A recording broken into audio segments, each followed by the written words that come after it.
Okay, so we are going to film our first episode at campus.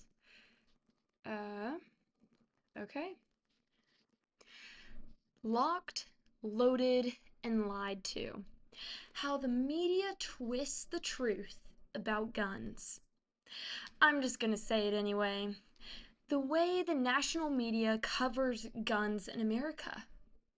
It's broken. Not always out of malice, but often out of ignorance, bias, or a rush for those clicks. When mistakes happen, and they always do, as we are sinful people, they don't just mislead the public, though. They shape laws, shift attitudes, and quietly chip away at how people understand our Second Amendment right in the Constitution. Today, we're going to be looking at one of the clearest examples of that. A story that started in rural Kentucky at a legal event called the Knob Creek Gun Range machine gun shoot. So a little background knowledge of how I could even testify to something as this. As I am 18, I can't even purchase a handgun. But my family has and is still the proud owners and founders of Knob Creek Gun Range. And today I'm going to talk about how this affects a family-ran business and how does it work and what does it do to the public when they are lied to. So, at the machine gun shoot, and somehow footage from the machine gun shoot ended up on national television. Not because of how amazing the shoot went, but because it was described as a war in the Middle East. Yet the scenery was set and looked just like someplace in Kentucky. So this is the story of how a simple misunderstanding, big mess up, aired by a major news network, exposed just how out of touch much of the media world has become when it comes to firearms, especially at the machine gun shoot in 2019. And I know we can never rest, so I always try my best, but there's some lessons hard for me to learn, like good boys don't play with bad girls. Let's start with the facts. So the Knob Creek machine gun shoot incident itself. So, as I said, this has been my family's business for over 50 years. They founded it, my great-grandpa did. It's an amazing Christian-owned family, and it's ran by all of us, and it is absolutely amazing what my grandparents and my father do in their days while they work there, protecting the Second Amendment, working with the ATFE, the Alcohol, Tobacco, Firearms, and Explosive Unit for the government, and then they also work with the FBI in some cases when they are looking for specific things. So now we're going to get into it. If you guys are wondering more about it, make sure to visit the things linked in the bio and here to go and visit Knob Creek Gun Range in Bullitt County, Kentucky. So let's start with the facts. Knob Creek Gun Range sits just outside of West Point, Kentucky, and we used to, twice a year, host what was called the machine gun shoot, a legal, permitted event that was running for decades. It used to be the world's largest machine gun shoot.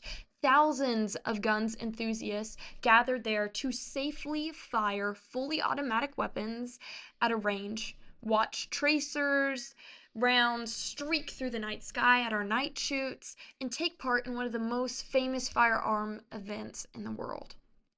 It's loud, it's dramatic, and it looks wild and freaking amazing on video. But it's also carefully supervised, insured, and entirely legal. I mean, we would have an ambulance there in case anything happened. We've had a few people who had health issues that happened during hot days. Nothing at all related to gun incidents at the world's largest machine gun shoot. No gun incidents. So in October of 2019, when we were hosting our fall machine gun shoot, someone posted some footage after from one of our night shoots. ABC News aired footage from it. The video showed bright streaks of tracers fire lighting up the dark. And that was the whole point of the night shoot. It was so cool to watch the tracers go, and then you'd see the bullet hit, let's say, some tannerite that was in a car, and poof. It was a way for gun enthusiasts to practice safe shooting in a fun way. But here's the thing. with explosives on the hill behind. But instead of labeling it, a fun gun show was going on at the gun range in Kentucky. The segment claimed it was Turkey bombing Kurdish, or however you say Kurdish? Yeah, Kurdish, in northern Syria. It was a bombing from Syria somehow. Tell me, how does it go from a fun gun enthusiast event, the machine gun shoot in Kentucky, to Turkey bombing Kurdish civilians in Syria?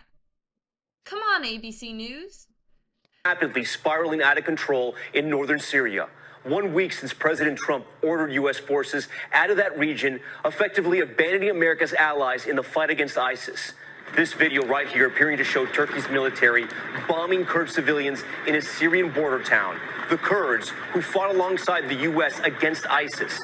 Now, horrific reports of atrocities committed by Turkish-backed fighters on those very allies. Hi guys, I wanted to add a short emphasis into this video as I did not film it while I was at college, but if you were wondering why we are in a different room, that is why. I was filming it on my college campus, but I wanted to also insert a clip here so we can see a short comparison from a night shoot in 2017 to the night shoot of 2019 in October. And look at the similarities that you see in the layout and the way that the tannerite explosions happen, and along with the tracers. A lot of military forces do not purchase tracers as because they want shots to not be seen in the night. So that is the whole point of our night shoot, is so then people can watch the tracers, enjoy, see where shots are going, and have a different kind of scenery as a gun enthusiast. So please enjoy watching a little clip from the 2017 machine gun shoot, night shoot, and make your own analysis of it. See what you think. Look at the comparison of it and analyze truly how similar these are.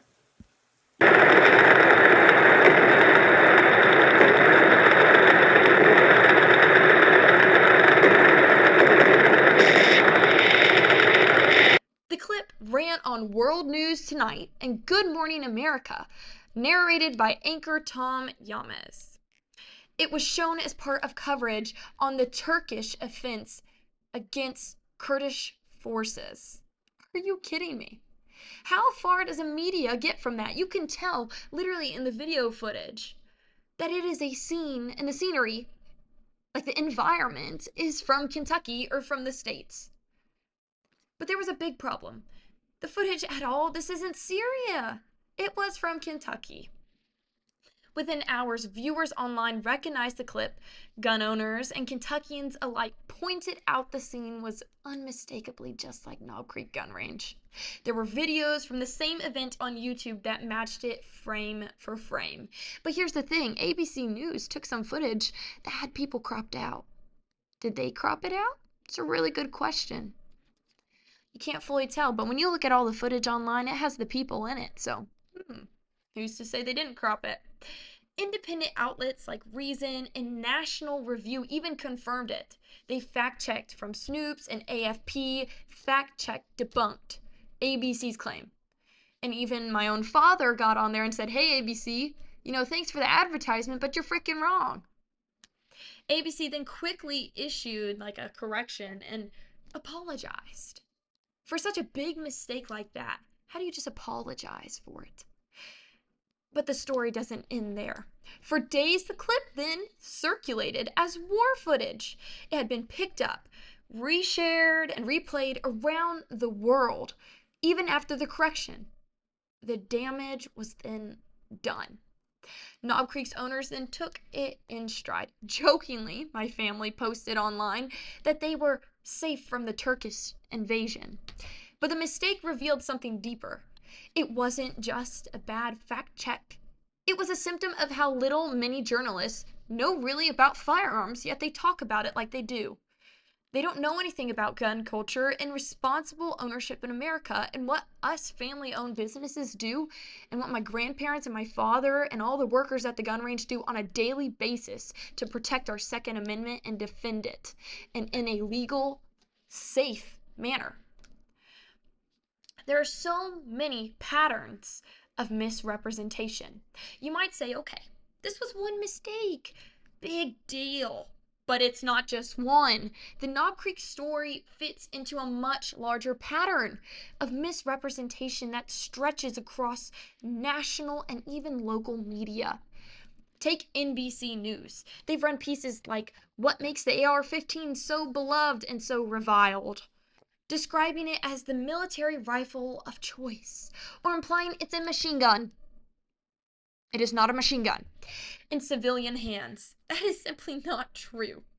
The AR-15 is a semi-automatic rifle. One pull of the trigger, one round fired. The same firing action as many hunting rifles.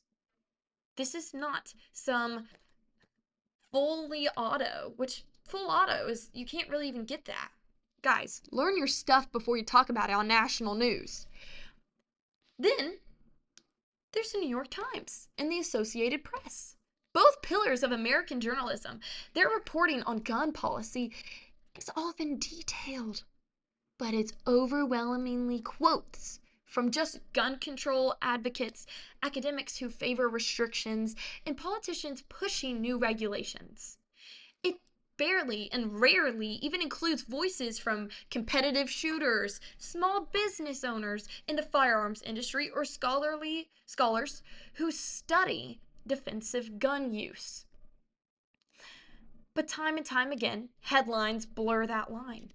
NBC's own coverage has been criticized by firearm experts and the National Shooting Sports Foundation for cherry-picking statistics and leaving out data showing that rifles, including AR-15s, account for a very, very small percentage of gun crimes, even nationwide. All the time you hear of people talking about some long gun or some legally bought gun. The truth is, it's not the legal guns, guys. There you go. I don't know how much it takes for us to understand that. The result? Readers get the sense that gun ownership itself is the problem.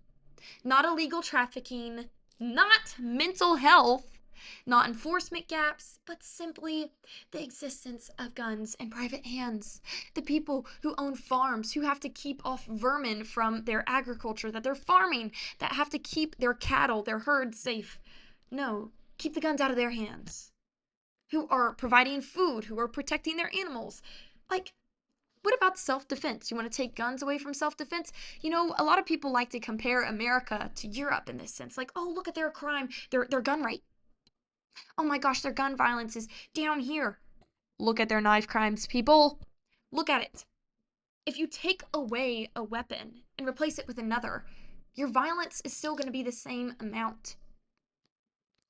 And this is where I'm going to get a little bit into a little off script of what we were planning today, but it is not the gun itself.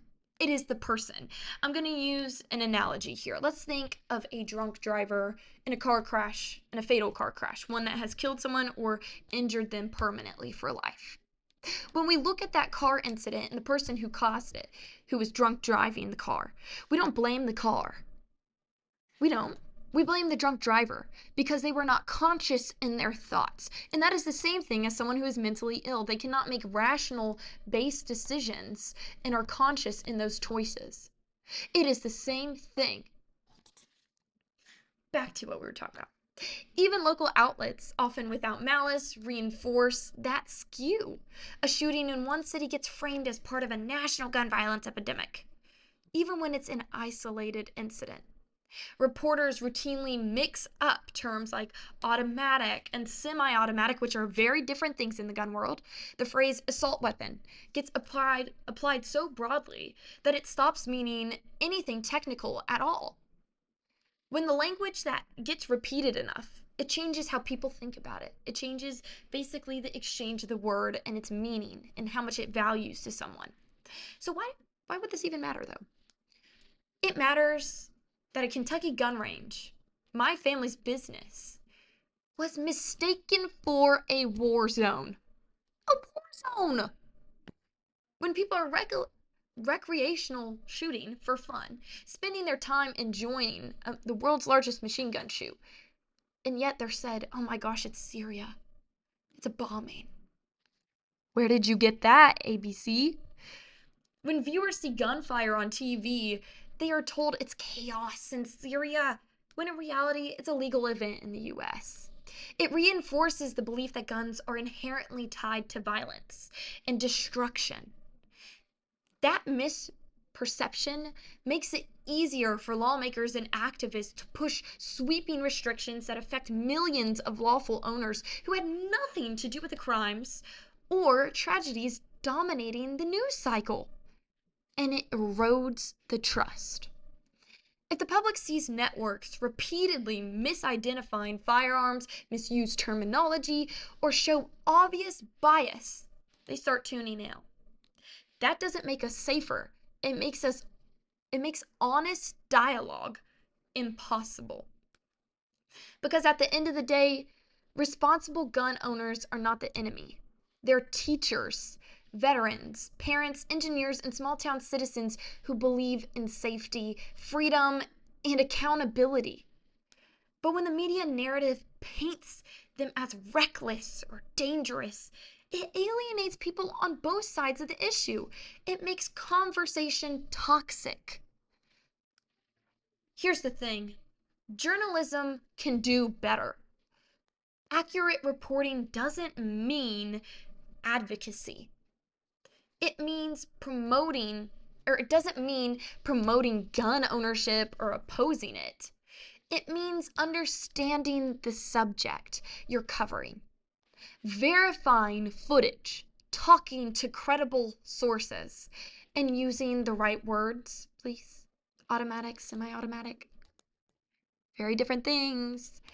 That's what separates good reporting from clickbait. If a journalist covers a flood, they learn about leaves and levees and rainfall data. If they cover medicine, they talk to doctors. So if they cover firearms, they shouldn't talk to people who actually know guns. The range owners, instructors, law enforcement, trainers, or even manufacturers. So they shouldn't talk to people who own places like that. They shouldn't talk to gun owners or anything. Okay, yeah. The Knob Creek incident showed what happens when the understanding is missing. A Kentucky shooting range, Knob Creek gun range, became Syria. That's the newest thing other than, Gulf of Mexico becoming the Gulf of America. Syria. Because the people handling the footage didn't know what tracer fire looked like, didn't cross-check the source, and didn't think to ask any more questions because it made a good pop on ABC's news. And the same pattern repeats every time a reporter mislabels a rifle or conflates legal gun ownership with criminal activity. The result is fear. The fear is a terrible foundation for policy. So, what's the solution? How do we move forward from things like this? First, media literacy. Viewers, all of us, we need to ask some questions. When you see shocking gun footage, check the source. Use your knowledge. We all have the right to the Second Amendment. Educate yourself on it truthfully. Look for independent verification. Ask, who filmed this? When was it taken? Did they crop it? Because let me tell you, AI and cropping are huge right now of photos to make it how you want it. We need reality more than falseness nowadays. Second, better education for journalists. Many journalism schools now include modules on covering health, science, things like that, and law. But what about terminology for things? Why not firearms? It is in the Constitution. It is a Second Amendment right we all have for self-defense, for recreation. It's how the Founding Fathers intended it. So I believe journalists, as they get, classes and healthcare, science, climate, anything like that basic. What about firearms? Why are we skipping over such a hot topic? Third, balance storytelling. Storytelling isn't balanced nowadays. It's what's hot, what's a clickbait, what'll get people to view it. It's all about more, more, more, more. Why don't we just ask for truth? The truth in it all. Why lie to make a false narrative to then make people go insane over things that are not true?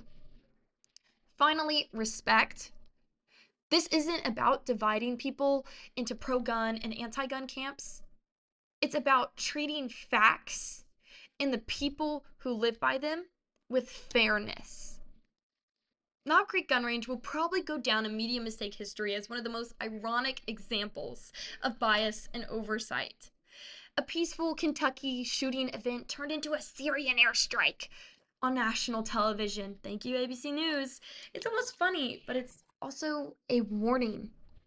Because if something that obvious can slip through the editorial cracks at a major network, what else are we getting wrong about firearms, gun owners, and the rights that come with them? Let that sink in. What else are they lying to us or hiding and letting slip through the cracks? The point isn't to distrust everything you see. It is to demand better and fight for our rights, for the truth, to fight for truth. Better journalism, better fact-checking, and a more honest national conversation about the role of guns in American life. I'm Lily Sumner, and this has been I'm Just Gonna Say It Anyway. Thanks for listening, and remember, truth should never be the first casualty in any story. God bless and love you guys so much, and God bless Knob Creek Gun Range in Kentucky. One hand on